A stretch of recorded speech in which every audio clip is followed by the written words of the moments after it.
But I think it's quite interesting. The things that often, a lot of these, they stick in your mind because of the opening song and the opening titles, and you actually remember nothing else apart from that. I mean, a lot of these things I remember, like White Horses, you remember, and I literally only remember "Come White Horses," and that's all I remember.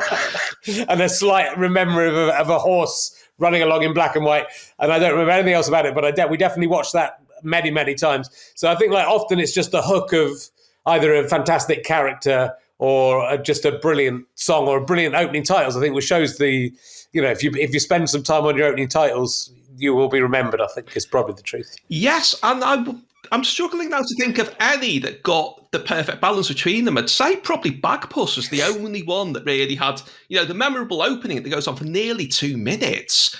People are astonished when you mention, but if you sit down and time it, it really does. And then you have got this entire cast of memorable characters in the middle of that. And again, this is something that's covered quite a bit in the book, although I think it gets overplayed by people. But Bagpuss really had that, completely by accident, but that haunting quality that a lot of children's TV in the 70s had. Usually it was just because they couldn't afford to do anything else or to build a better set or whatever.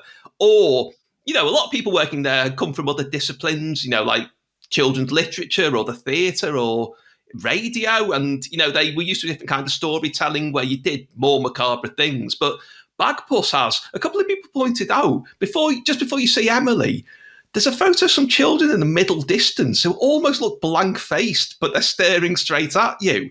And so that sort of thing, I felt it was important to show that there was another side. There was the crackerjack side, there was a swap shop side where, it was all about having a laugh and, things like, you get things like Catweasel, somewhere between the two. But there was this, again, one of the reasons I chose this era using the parameters I did was there was this spooky edge in the background somewhere. And I have my own theories about why that started and when and why it ended and when, which I don't actually go into in the book. But basically, I think it starts with more or less with the Beatles doing Sgt. Pepper, and there's suddenly, weird, creepy Victoriana in everyone's front room and on everyone's record player. And then in the 80s, you got the daft thing where Mary Whitehouse and MPs are acting as though video nasties. They weren't just unpleasant films. They could somehow get you. The tape could, attack you in the middle of the night. It's like it's a supernatural force. And I think people saw through that a bit. And that's when that ends. And that's when better barometer of that is Grange Hill suddenly turns from being very brutal to something a lot more lighthearted.